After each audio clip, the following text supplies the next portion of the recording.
आपको बता दें, राष्ट्रमंडल खेलों में कुश्ती के बाहर किए जाने से हरियाणा के पहलवानों और कोच में नाराजगी है। बता दें आपको कि पहलवानों का कहना यह है कि कुश्ती हरियाणा की शान है और वे सभी पहलवानों के रग रग में बसी हुई है। पहलवानों ने केंद्र सरकार से अपील करते हुए कहा है कि सरकार को इस निर्णय को बदलना चाहिए। साथ ही कुश्ती कोचों ने कहा है कि अंतर्राष्ट्रीय प्रतियोगिता में सबसे ज्यादा पदक कुश्ती में ही आते हैं, जिसकी वजह से अब इनकी यही मांग है कि इस ओर जो है वो ध्यान दिया जाए,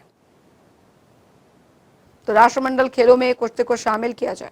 के लिए बड़े दुख की बात है क्योंकि कॉमनवेल्थ गेम्स 2026 में बोल रहे हैं कि भाई कुश्ती को शामिल नहीं किया जाएगा,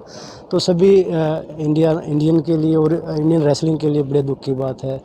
ऐसा नहीं होना चाहिए क्योंकि हमारा सबसे पुराना गेम है और रेसलिंग में हम मेडल जीतते हैं। चाहे ओलंपिक लगा लीजिए, वर्ल्ड चैंपियनशिप लगा, कोई भी टूर्नामेंट लगा लीजिए आप, उसमें रेसलिंग में मेडल जीतते हैं। और वरिष्ठ संवाददाता पवन सिवर हमारे साथ सीधे जुड़ गए हैं ज्यादा जानकारी के साथ। पवन, फिलहाल राष्ट्रमंडल खेलों से कुश्ती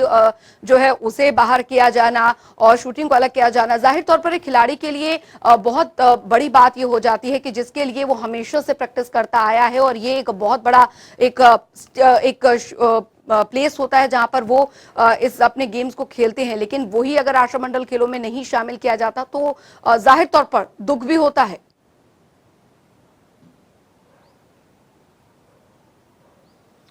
बिल्कुल, निश्चित तौर पर राष्ट्रमंडल खेलों से कुश्ती को खास तौर पर बाहर किए जाने के चलते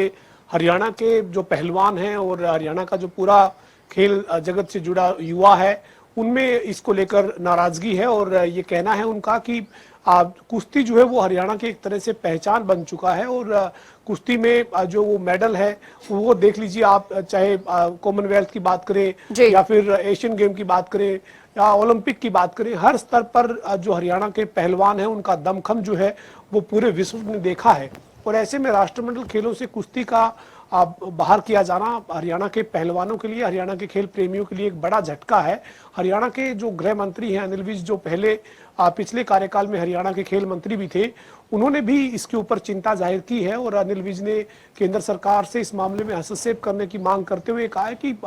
ये जो कुश्ती है ये हरियाणा के खिलाड़ियों की एक पहचान बन चुकी है, ऐसे में इसको जो है वो राष्ट्रमंडल खेलों से बाहर नहीं किया जाना चाहिए। निश्चित तौर पर ये एक बड़ा झटका है हरियाणा के पहलवानों के लिए जो जमीन पर अपना पसीना बहा रहे हैं। छोटे छोटे बच्चे जो नर्सरियों में सुबह सुबह अखाड़े में नजर आते हैं, वो बच्चे जो है उनके लिए इस तरीके का अगर कोई फैसला होता है तो उनका हौसला जो है वो निश्चित तौर पर टूटता है। और ऐसे में ये इसकी वजह क्या है, कोई टेक्निकल क्या कारण रहे हैं और क्यों इस तरह का फैसला हुआ है, इसके ऊपर जो वो अभी स्थिति जब साफ होगी और उसके बाद क्या पुनर्विचार करते हुए इसके ऊपर क्या आगे किस तरह से फैसला लिया जाता है ये देखना होगा। लेकिन फिलहाल जो है वो एक बड़ा झटका हरियाणा के छोटे से लेकर बड़े हर खिलाड़ी के लिए झटका है, चूंकि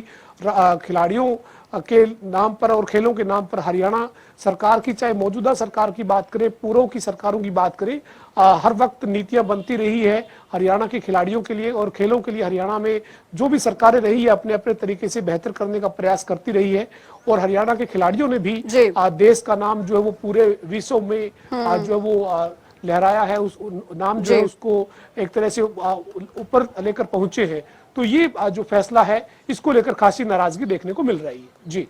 ठीक है पवन, क्योंकि अभी तो फिलहाल शुरुआती तौर पर 16 जो गेम हैं उनकी लिस्ट जारी की गई है, लेकिन अभी भी थोड़ी बहुत गुंजाइश इसमें बचती है कि अभी जब वक्त बीतेगा तो शायद कुछ जो गेम्स हैं वो इसमें और शामिल किए जाएंगे, क्योंकि आखिर में कमेटी भी जो है तमाम देशों की वो बनती है और उसके बाद उसमें एक प्रेजेंटेशन के जरिए एक तरीके से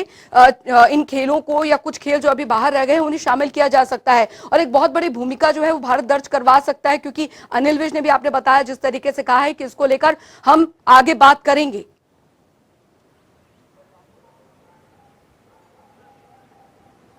बिल्कुल, देखिए ये जो पूरा अभी तक की जो सूची है उसमें तीरंदाजी को और कुश्ती को बाहर रखा गया है। ये हरियाणा के लिए खास तौर पर जो है वो निराशाजनक है, क्योंकि पीछे जो